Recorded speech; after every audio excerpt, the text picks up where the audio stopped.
Things have changed a little bit, Mr. Gibson. We are growing. We are growing. We're better looking. We are much better looking now. Let's welcome in Dannie Rogers. Everybody, a little round of applause. Thank you, guys. We are happy to have you. I'm so honored. I know you guys have been doing this, and y'all are the best at this. Honestly, it's Mike Jewell would be the only other addition you could bring in, and he's too busy for this. So you guys are top notch. We appreciate it. And so now you're kind of moderating. You're gonna host this show a little bit. What should people expect from you? I guess. I want to say the inside scoop, but I'm not really an inside scooper. I don't really care about the breaking news. Agreed. But I'm hoping to give you some really good nuggets, some really good tidbits from coaches and players themselves, because that's who I spend the most time with, chatting with them throughout the week, preparing for games. So that's what I'm trying to bring to you guys. Well, I'm pretty sure the fans and everybody at home is going to be very excited. So let's get this show kicked off. Let's get it going. Dannie, what you got for us? It is here, 2020, the least surprising news you will hear all day, but it's the first news of its kind in Northwest Ohio. A football game, high school football game, has been canceled due to COVID-19. Findlay Central was supposed to be a big matchup in the track this Friday. Two of the best teams in that conference. And right on the dot, Wednesday, September 16th, 6:45, I get a text from Findlay's head coach, Matt Pease, sending a press release. I'm like, what could this be? I open it up. It says a volleyball player from Findlay has tested positive. Everything's postponed for 2 weeks. And a football player has tested positive. So in the news, in the press release, it says, gosh, when can the next varsity contest will be Friday, October 2nd. That's a little even more than 2 weeks, I think. That's like the first week of the playoffs. Yeah. Well, I think that's what I think that might be their last game against Lima Senior. Oh. Yeah, that sounds like the last regular season game. Gibson, I think you had the game and you were going to go to the sideline, right, Dannie? John, what this is news to everybody. What's going on? It's new to everybody, but I think this is the cost of doing business in 2020. We all knew that high school football specifically was going to be a house of cards coming into this season because we don't know. We know someone's going to catch COVID somewhere. And unfortunately, it takes this game out. I think first and foremost, I hope that those two kids are okay and their 100%. families. But after that, it really sucks because this Findlay team really had a chance to make an announcement about who they are against Central Catholic. They really could have done something special here, and they won't get the opportunity to, and us as fans won't, in the media, we won't get a chance to see it either, so we can dissect it next week. Yeah, that's tough. Obviously one of the best defensive lines, the best defensive mind coaches in the area, and Coach Matt Pease, and what Central Catholic and what they've done over the past, I don't know how many years. That's just a tough loss because we wanted to see that game. That's going to be a spotlight game of the week. Findlay's earned it, honestly. They've earned the right to be here. Playing St. John's really tough last week, holding Brady-Lichtenberg down, something we haven't seen done all year. So I was excited for this matchup, but this is definitely going to be a blow. But we hope that these kids get back, and and I don't know what the implications are going to be for St. John's or other teams that these kids have come in contact with. So I mean that's where this thing gets really, really sticky at, in my opinion. I think that's the biggest portion is that they played 2 games. That's within the 2-week window. So do we now sit down their first 2 opponents also out of precautionary measures? I think that there's probably some frantic testing going on Airport Highway right now. Yeah. To make sure that the young people at St. John's are actually healthy enough to play. Right. But this is 2020. I mean, it's Murphy's Law, man. Whatever the worst thing that can happen is going to happen. You're right about that, and I think we are seeing the worst, and I don't think it can get any worse. The fact that we're able to get a few games in, has been more than what we could imagine anyway. Like on the first episode, we talked about week 2, week 3, we should probably see some things like this maybe come up, and right on spot, Johnny on the spot, here it is. So now we got to find a way to get through the second half of the season safely. Well, I think the question becomes, if it's happening in Northwest Ohio, what's going on in Central Ohio, in Southwestern Ohio, in Northeastern Ohio? What's going on in those areas? Because if this is popping up everywhere, all of a sudden, it pushes DeWine's hand to have to shut it down. And that's what we don't want, but that's a very realistic possibility that we could be looking at, because DeWine has been very vigilant about making sure that it does not spread throughout the state. And so to kind of just move along, it's hard to move off of this topic, but you think about the Big Ten says today, hey, let's get some football going. Danny, what's your thoughts? Let's get some football going in the Big Ten. I don't know what changed from a month ago when they decided not to play, except that there's a spike in cases on college campuses now, but they're like, we're going to play. Big Ten can't afford not to play. And then I know JG, your MAC, BG, those guys can't afford to play right now. So yeah, it's tough. It's tough, but I'm glad the players in the Big Ten are getting the chance to play, like the other players in the other conferences are getting the chance to play. How about you guys? Yeah, I mean, personally, I'm happy that they're getting to go. I figured that it'd be the Power Five before the Mid-American Conference to get back on the field. Obviously, because it's a lot to do with the money, and that's what a lot of people don't want to talk about. This is a capitalistic society we live in, and this is about the money. And that's why they're going to get back out there on the field, because for the players, it's about the money for them to go to the NFL and get that opportunity. And we understand that. But again, it's for the money for these universities to be able to keep their walls up, because we've already seen a lot of smaller schools shut down due to COVID. I think that it's not surprising at all. I don't think anybody's surprised that a month in, the Big Ten says, hey, we can do this too. We've got enough money for testing, which they've always had. Yes. I think really what this was by the Big Ten is it was a poker play. Their bluff got called by the ACC, the Big 12, and the SEC. They figured if the Pac-12 and the Big Ten shut down, the other conferences would too. Yeah. When that didn't happen, the Big Ten is like, oh, well, we can't lose out on this free advertising for the university itself. Yeah. The kids most definitely want the opportunity to play, because that's what they work so hard. Nobody wants to sit a season when they don't have to. And then finally, you're this. It's like if everybody else is doing it, well, why can't we? And so with the Big Ten, there's too much money at stake. There's too many guys' lives that are at stake. And honestly, I couldn't imagine being a coach. Or I understand the players. I know the players' perspective, but I couldn't imagine being a coach and going through winter and spring and summer, and then not being able to actually coach the game. That's crazy. And even though the NCAA is giving these kids an extra year of eligibility, none of that really matters. Yeah. It's all about let's get some football in now, because it seems to be working well in the South. Yeah. Well, for now. Yeah. For now, it's for now it's working. There's been some canceled games. They're trying to make it work. But we did know that, hey, Clemson did have a lot of positive cases earlier this year. Yeah. Also, LSU Ed too. Ed Orgeron said almost all of his players have tested positive. I'm like, when is your first game? I don't even know when it is. It's this weekend, isn't it? Is it this weekend? I don't think. Are they playing? I don't know. I don't keep up with the SEC, but you know what I do keep up with some high school football. Let's get back to it. Let's get to some high school ball. Danny, tell us some scores last week. Let's do some week 3 scores. We're gonna start with the Northern Buckeye Conference. I love giving this conference love. I wish we gave them more love. But Eastwood just pounces Woodmore 45-7. We'll start there. Elmwood gets a big win over Fostoria 41-12. Rossford, this one's a little closer. They edged Genoa 28-7. And last but not least, this is another close one. Otsego beats Lake 27-13. What are your guys' thoughts on those scores? I look at the Rossford game. They had a big loss last week, and they bounced back. I think it makes this league exciting. They got a young quarterback. They got a young nucleus. Coach Juiceback does a really good job of just rallying those guys year in, year out.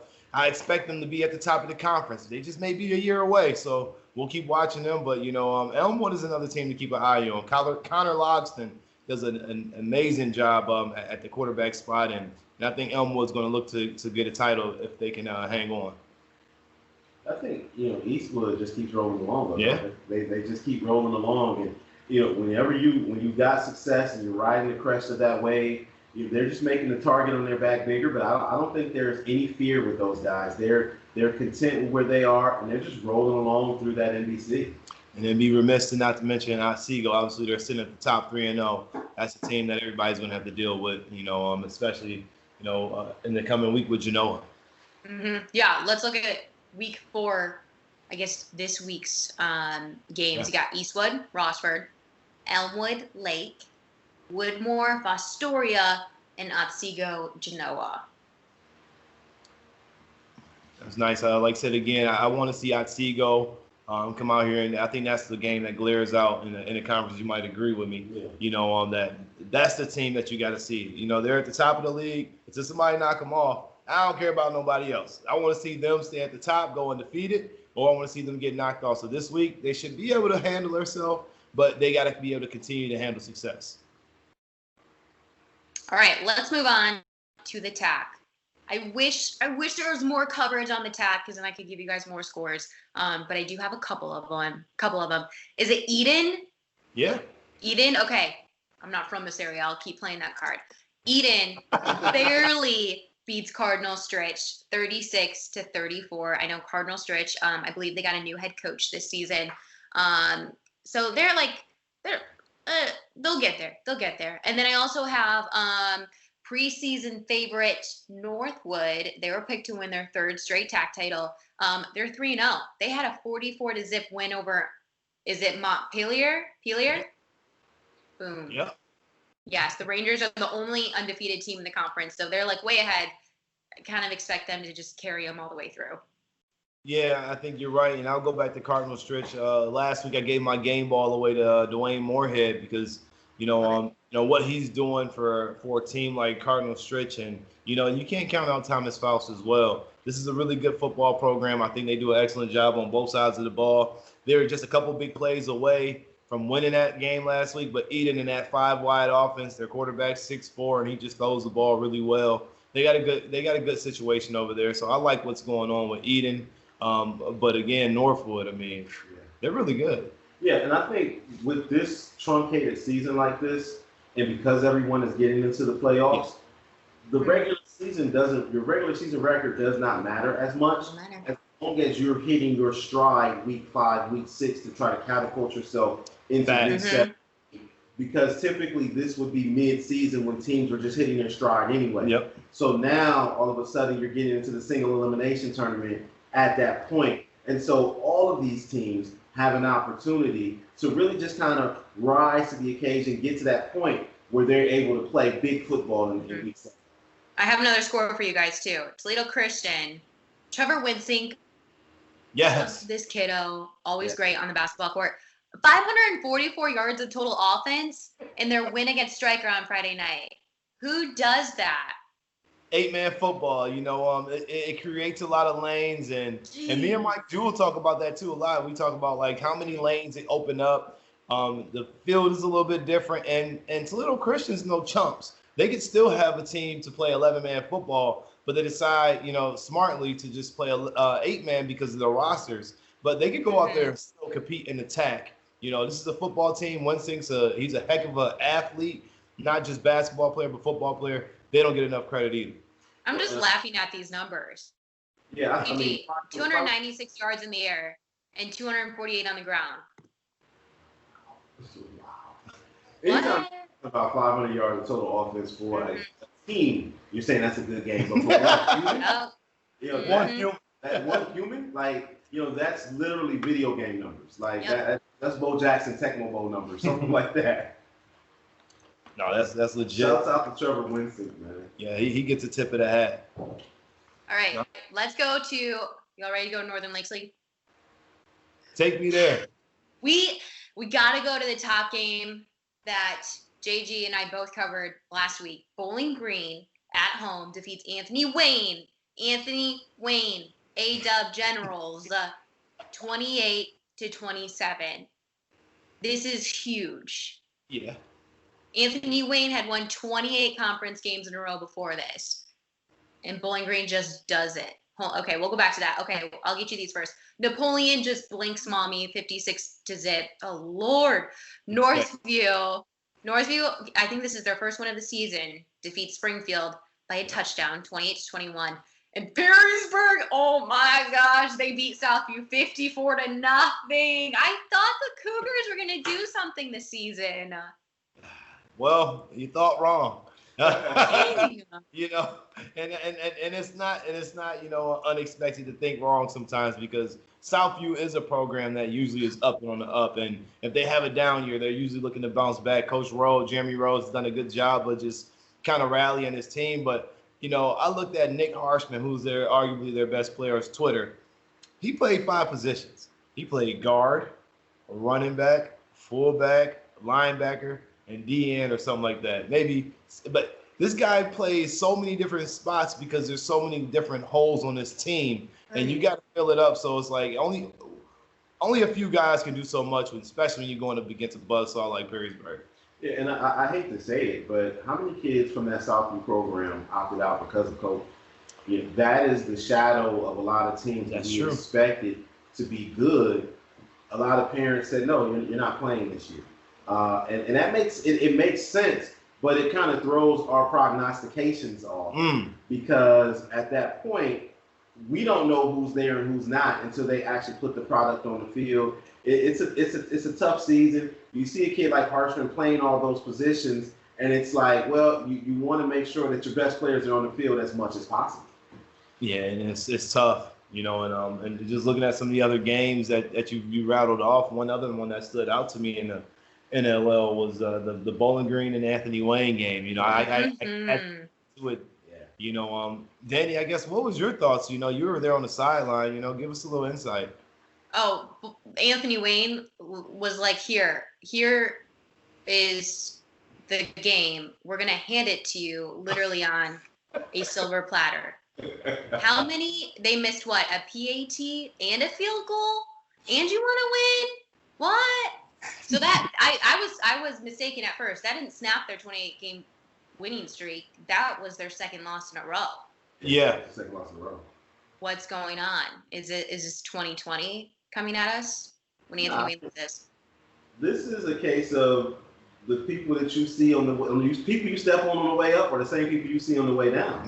And now, as the playing field has equaled, and Anthony Wayne does not have that older squad with a ton of experience anymore. Right. They're almost a victim of their own success because they've had so many good guys over the years that have taken up so much playing time. This is the first time since I've been covering football in Northwest Ohio that this Anthony Wayne team is not laden with veterans and names. They've got 3 starters back this year. Right. The learning curve is going to be tremendous, and we're seeing that. I mean, they're still playing hard. They're still fundamentally sound. But the one thing that this Anthony Wayne team is missing that they've had in every other year, there is no game breaker on this team. Charles Renninger is a good player. Yes. He is not able to. He's going to give you a good 5 yards, but he has not taken it 60, 70 yet. And that's what's missing from this team is the Mason Alberts, is the Nick Schneider, is the Evan Brown, that player that can take the top off of a defense. And to follow up with that, because you made a really good point. Hey, now. Someone get JG help now. He got excited. He got excited. And I think you're 100% right. You don't have Mason Alberts, where Garrett Pike had to sit the back seat because he was going to be the starter last year. Right. What kind of experience would that have given him to go forward in this season instead of this being a learning curve in this COVID year? But also you think back and say, well, if you minus Mason Alberts from that team last year, how good would it have been? Well, we saw it in the playoffs last year. We saw it in the playoffs last year. When you took Mason off that team, they didn't have a lot of success. This Anthony Wayne, it's still a solid program. The kids are still playing fundamentally sound football. They just don't have that transcendent talent. Those 4 or 5 guys that before the season started were verbally committed to go play somewhere that were huge difference makers. They don't have that this year. Next year, oh boy, it may be some trouble next year, but this year it's just not there for them right now. Do we know where Mason Alberts is? Yes, last year's quarterback. Where did he go on to? Yeah, he went to Finley. He went to Finley. D2, love it. Yeah, he went down there. He's going to make some noise, and again, standing with this conference, Napoleon destroys Maumee. You know, Go Coach Strock. We love Coach Strock, don't we? Yeah, Coach Strock's my guy, man. Yeah. Mhm. He's a really good coach. You know, and it's showing this year. You know, he's had to take his ups and downs. I think the last time he had a really good season may have been like with Jordan Love. You know, and those guys back like in 2010. What, a 6'6" wide receiver? Yeah, when you got guys like that, you know, but that comes a dime That was dozen. like 2011. Yeah, 10, 11, 12. Yikes. They had some teams back then, but now it's kind of a, you know, it's kind of getting figured out, you know, type of year. You know, they got Gerderman and they got Chips. Those two guys on their football team make you immediate threat because those are physical guys that just want to hurt you. I mean, Jared Gerderman runs angry. Yes, He runs angry, and I love it. I love every minute of it. I love seeing him bounce off of guys, bowling ball through guys. That's the way that you're supposed to do it. And Chips too. Both of those guys. That is a dangerously lethal 1-2 punch. Yes. At the running back position in high school. You just don't see it that often when you get two running backs where not only are the running backs good, but the offensive line is good enough to open up holes for these young men. And all of a sudden now you've got this train steamrolling on your linebackers and your safeties. It's tough. It's tough sled in the NLL. You know, and just to kind of breeze through the NLL, not to give anybody no less love, but quickly on Northview versus Springfield, they got their first W. Yeah. Big game. You know, I think we learned a lot about Northview. They're a resilient team, but also Springfield is a team that's going to continue to battle back. But let's go ahead and get to the track conference. What you got for us? Ooh, okay, let's go over week 3 scores. We'll start with this one first. Why not? Fremont Ross. They beat Lima Senior 42-6. Lima Senior, they can't get it together yet. Whitmer, Ken Winter's team, they're a little up and down this season. They do beat Clay though, 21-7. Has everyone else beat Clay too? I'm gonna have to look this up. I believe so. Okay, so let's move on. A close one. I know you guys are going to talk about this one. St. John's edges Finley by 1 point, 25-24. And then I guess the game of the week, I think after this year, we're going to stop calling it that. Central Catholic beat St. Francis 49-20. And I heard that there was a little bit of, I think I want to use the word pettiness after that game. I heard one team didn't do the COVID wave back to the other team. Oh. I will just confirm this. That's the rumor swirling around. It's a COVID wave. I think we know who it is. I think it might be the team that lost 17 in a row. Maybe. I don't know. But you know, honestly, I can't talk too much because I was on both sides of this rivalry as a coach. I started my coaching career in football at St. Francis, 2 years, 2 losses. But if you go back and look at the list, a little nice graphic that's Little Central Catholic Football put up, it reminded me when I was coaching there, at least we were good. We lost 10-7 or something like that. So it was a 3-point game. We lost, and then it was like blowouts after that. But, you know, it's hard to fight against Central Catholic when they have arguably the best players in every position. Prentice Reasonover. Have him too. Yeah, they do have that kid, Mr. 5 touchdowns. It's an arms race, and quite frankly, St. Francis just does not have the arms. It's going to take something that makes the youth in this area want to go to St. Francis in order to change this rivalry around. Until that point, you're going to get win after win, shellacking after shellacking. Because you just don't have the horses to run the race. You know, in a 4x4 relay, maybe St. Francis can sneak out some victories. Yeah. But when you're talking about 75 guys on the football team, it's just not going to happen. It's just not going to happen. The thing with Central Catholic, like Prentice Reasonover, you didn't really hear about him last year. That's because the amount of people before him that were so good graduate. Yeah. Then you have this entire new line of players that step up that you've never heard of that are slowly sneaking in the D1 offers and are scoring 5 touchdowns and just winning football games. They just reload every single year. I mean, kids want to play for Greg Dempsey. I mean, they want to play for I Ryan. want to play for Greg Dempsey. Yeah, me too. If I'd have played high school, I'd probably play football up here for Greg Dempsey just because you look at what he's built and what he's done. You know, I tell kids all the time, you get 4 years of high school, and typically that's permanent. Most kids don't transfer. So you got to decide if you're good enough to play at a school like that, then go play there because you're going to get the looks, but you're also going to get challenged. But if you want to go start somewhere, it's good to look other places because hey, Central Catholic just brought in 65 more freshmen, and I'm guaranteeing you there's a couple of them that's going to look to take some junior spots. Yeah. Well, I remember, you know, in hindsight, I was in a similar situation growing up where I moved to Columbus, did not know a whole lot. My uncle threw the idea of maybe you should go to DeSales. I didn't know anything about DeSales. DeSales wound up winning the state championship my senior year. You know, but I didn't want to go to a school where I had to wear a shirt and tie. That wasn't working for me. And so it's the best. You don't have to think about what you're wearing every day. Hey man, listen. Fashion show. I wasn't about that life. I wasn't trying to be wearing no purple sweater vest. I'm good. But in hindsight, adult me says that's a move you probably could have made in your football career. And I think it's seeing these young men from Toledo actually going to Central Catholic. They're getting a high quality education. They're playing high quality football, and at a high rate, they're moving on to college for free. That's what matters the most. True. All right, we are so over time. Okay, St. John's, Finley. Is there anything you'd like to add? Finley will not be playing this week. Maybe not St. John's either, since they did just play Finley. But St. John's did get the win 25-24. Yeah, I would say games that we should pay.